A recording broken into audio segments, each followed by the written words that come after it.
Xung đột biên giới Thái Lan-Campuchia vừa bùng nổ vào cuối tháng 5 năm 2025. Một vụ đụng độ ngắn nhưng có người thiệt mạng đã khiến hai nước dục dịch quân đội, chiến hào được đào và căng thẳng thì leo thang từng phút. Vào ngày 28 tháng 5 năm 2025, một vụ giao tranh đã nổ ra tại khu vực Trong Bốc nằm giữa tỉnh Previhier của Campuchia và tỉnh Ubon Ratchathani của Thái Lan. Vụ đụng độ chỉ kéo dài 10 phút nhưng hậu quả thì không nhỏ. Một binh sĩ Campuchia thiệt mạng và cả hai bên đều cáo buộc lẫn nhau rằng bên kia đã nổ súng trước. Campuchia thì nói rằng quân đội Thái Lan tấn công một đồn biên phòng của họ, còn Thái Lan thì cho biết lính Campuchia đã xâm nhập khu vực tranh chấp và bắn trước. Ngay sau vụ việc, tình hình trở nên cực kỳ căng thẳng. Campuchia đã điều động thêm quân bao gồm cả pháo phản lực RM-70, một loại pháo từ thời Tiệp Khắc cũ nhưng rất mạnh. Họ còn bắt đầu đào chiến hào như thể chuẩn bị cho cuộc đối đầu dài hơi. Thái Lan cũng không vừa tăng cường lực lượng và yêu cầu Campuchia rút quân.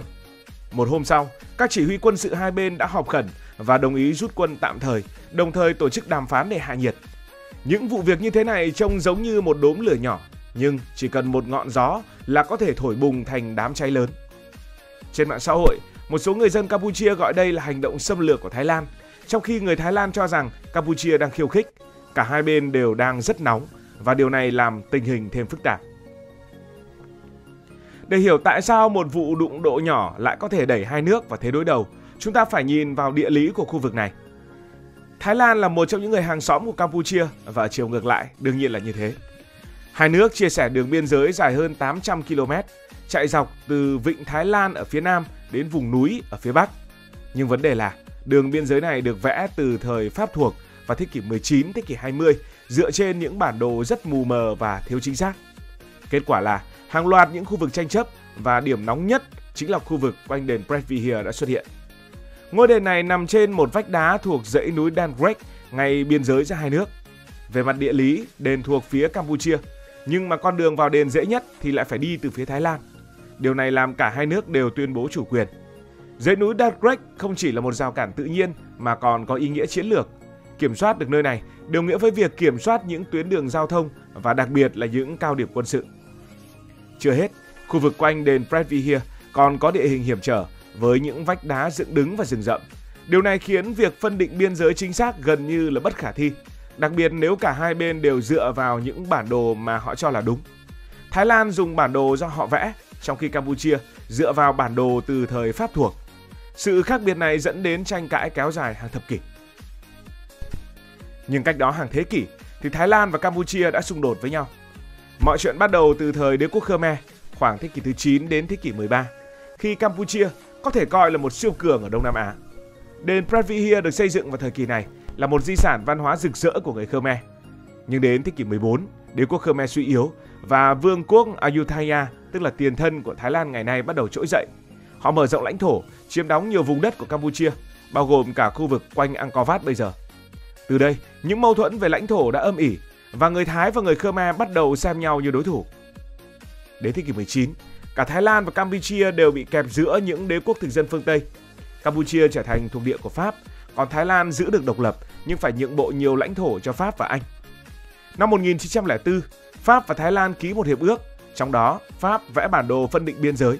Nhưng bản đồ này, đặc biệt là quanh khu vực ngôi đền tranh chấp, lại tiếp tục gây tranh cãi.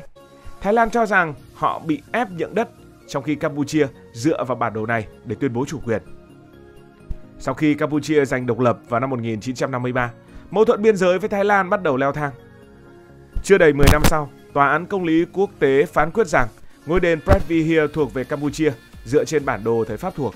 Thái Lan buộc phải rút quân, nhưng họ không bao giờ thực sự chấp nhận phán quyết này. Đến năm 2008, mọi chuyện bùng nổ khi UNESCO công nhận ngôi đền này là một di sản thế giới thuộc Campuchia. Quyết định này đã châm ngòi cho làn sóng biểu tình ở Thái Lan, đặc biệt là phe áo vàng, một nhóm dân tộc chủ nghĩa cực đoan. Thế là từ năm 2008 cho đến năm 2011, hàng loạt vụ đụng độ vũ trang đã xảy ra quanh đền Previhier và những khu vực lân cận. Trong đó có cả khu vực vừa xảy ra tiếng súng vào cuối tháng 5 năm 2025. Theo thống kê, ít nhất là hàng chục người thiệt mạng, hàng trăm người bị thương và hơn 30.000 dân thường đã phải sơ tán. Những vụ giao tranh này không chỉ gây tổn thất về người mà còn làm gián đoạn thương mại và du lịch của hai nước. Đến năm 2011, dưới áp lực quốc tế, hai bên đồng ý ngừng bắn và 2 năm sau, Tòa án Công lý Quốc tế tái khẳng định chủ quyền của Campuchia đối với khu vực xung quanh đền. Nhưng Thái Lan vẫn giữ lập trường cứng rắn và những nhóm dân tộc chủ nghĩa tiếp tục xem ngôi đền Previer là lãnh thổ bị mất của người Thái.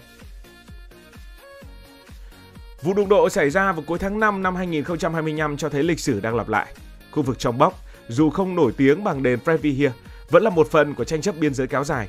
Cả hai bên đều sử dụng vũ lực để khẳng định chủ quyền và những cuộc đàm phán sau đó chỉ là giải pháp tạm thời. Điều này đặt ra câu hỏi, liệu Thái Lan và Campuchia có thể thoát khỏi vòng xoáy xung đột này hay không? Thái Lan hiện đang được dẫn dắt bởi Thủ tướng Paetongtarn, con gái của cựu Thủ tướng Thaksin. Gia đình Shinawatra từ lâu đã bị các nhóm dân tộc chủ nghĩa và phe bảo hoàng chỉ trích, đặc biệt trong vấn đề biên giới. Vụ đụng độ lần này diễn ra trong bối cảnh chính trị Thái Lan vẫn còn chia rẽ sâu sắc, mà thực ra là vẫn luôn chia rẽ sâu sắc. Phe đối lập gồm những nhóm như là Áo Vàng có thể sử dụng sự việc này để buộc chính phủ Thái Lan phải giữ lập trường cứng rắn, tránh bị mang tiếng là yếu đuối. Hơn nữa, Thái Lan phải đối mặt với áp lực từ những nhóm dân tộc chủ nghĩa, những người xem Previer và các khu vực tranh chấp là biểu tượng của lãnh thổ bị mất. Bất kỳ một nhượng bộ nào cũng có thể châm ngòi cho biểu tình hoặc bất ổn chính trị lớn hơn tại chính Thái Lan. Năm 2008 cũng tranh chấp như vậy, những cuộc biểu tình chống UNESCO đã khiến Bangkok gần như tê liệt. Liệu lịch sử có lặp lại? Bên kia biên giới, Campuchia đang được điều hành bởi Thủ tướng Hun Manet, con trai của cựu Thủ tướng Hun Sen, người vẫn đang giữ vai trò quan trọng với tư cách là Chủ tịch Thượng viện Campuchia. Ông Hun Manet đã kêu gọi bình tĩnh, nhưng đồng thời khẳng định Campuchia sẽ bảo vệ chủ quyền bằng mọi giá. Ở Campuchia, Previer không chỉ là một ngôi đền mà còn là biểu tượng của đất nước. Việc bảo vệ ngôi đền là cách để chính phủ khơi dậy tinh thần dân tộc, củng cố sự ủng hộ trong nước. Nhưng Campuchia cũng phải cẩn thận. Thái Lan là một đối tác kinh tế quan trọng trong khu vực và một cuộc xung đột kéo dài có thể làm tổn hại đến nền kinh tế đang phát triển của Campuchia. Cả Thái Lan và Campuchia đều là thành viên của ASEAN và tổ chức này thường đóng vai trò trung gian trong các khu vực tranh chấp. Tuy nhiên, ASEAN lại có một nguyên tắc, đó là không can thiệp vào công việc nội bộ, nên khả năng họ có thể giải quyết vấn đề trực tiếp là rất thấp. Trong quá khứ, ASEAN từng cố gắng làm trung gian, nhưng kết quả là không mấy đáng kể. Những cường quốc như là Trung Quốc, Mỹ và Nhật Bản cũng có lợi ích ở trong khu vực. Trung Quốc với ảnh hưởng ngày càng lớn ở Campuchia có thể đóng vai trò hòa giải cho Phnom Penh. Trong khi đó, Mỹ và Nhật Bản với quan hệ thân thiết với Thái Lan có thể kêu gọi các bên kiềm chế. Nhưng hiện tại chưa có dấu hiệu nào cho thấy những cường quốc sẽ can thiệp trực tiếp. Nhìn bên ngoài thì đó chỉ là một vụ đụng độ biên giới, nhưng bên trong nó còn gây ảnh hưởng rất lớn đến kinh tế của hai nước. Thái Lan và Campuchia là hai đối tác thương mại quan trọng trong ASEAN. Theo số liệu năm 2024, kim ngạch thương mại song phương đạt khoảng 7 tỷ đô. Với Thái Lan xuất khẩu nhiều hàng hóa như là ô tô, điện tử sang Campuchia. Những cửa khẩu biên giới như là Aranya Rauthet của Thái Lan và Poipet của Campuchia là huyết mạch của hoạt động giao thương. Nhưng khi căng thẳng leo thang, các cửa khẩu này có nguy cơ bị đóng cửa, gây gián đoạn mối quan hệ giữa hai nước. Lại là một ví dụ năm 2008, khi xung đột quanh đền bùng nổ, thương mại biên giới giảm mạnh, khiến doanh nghiệp nhỏ cả hai bên lao đao. Nếu vụ đụng độ năm 2025 kéo dài, kịch bản này có thể sẽ tái lập, đặc biệt khi Campuchia đang phụ thuộc vào Thái Lan để nhập khẩu nhiều mặt hàng thiết yếu của nước mình. Cả Thái Lan và Campuchia đều là những điểm đến du lịch nổi tiếng. Thái Lan có Bangkok, Phuket, còn Campuchia có Angkor Wat và chính ngôi đền Previer. Những vụ đánh nhau như thế này có thể khiến du khách e ngại. Lượng khách du lịch đến với đền Previer đã từng giảm tới 40% trong thời kỳ xung đột căng nhất trước đây, gây thiệt hại hàng triệu đô cho ngành du lịch Campuchia. Thái Lan cũng không khá hơn khi các cảnh báo từ du lịch phương Tây làm giảm lượng khách đến các tỉnh biên giới của nước này. Hiện tại, dù vụ đụng độ mới chỉ diễn ra ở quy mô nhỏ, nhưng nếu tình hình không được kiểm soát, ngành du lịch của hai nước sẽ chịu ảnh hưởng rất nặng nề.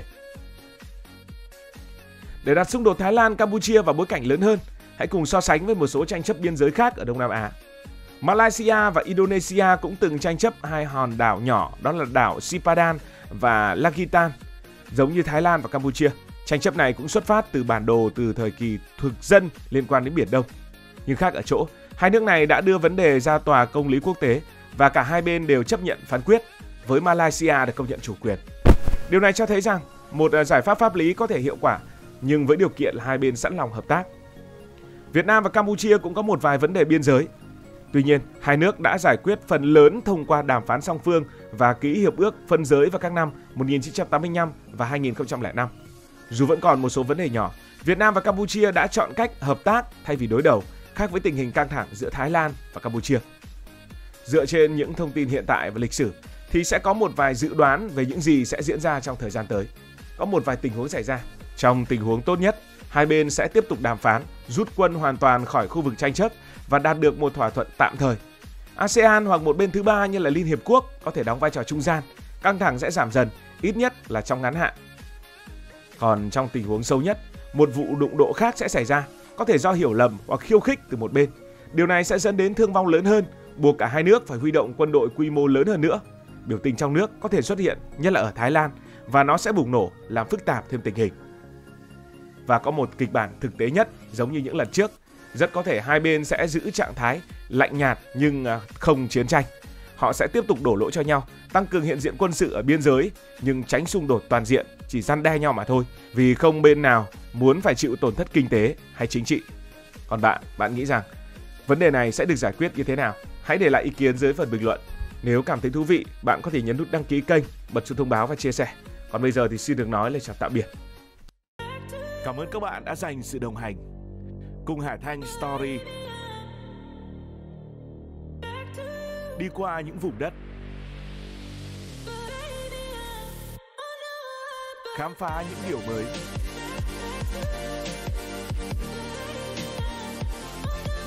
Đừng ngần ngại, hãy để lại những góp ý và xin được hẹn gặp lại.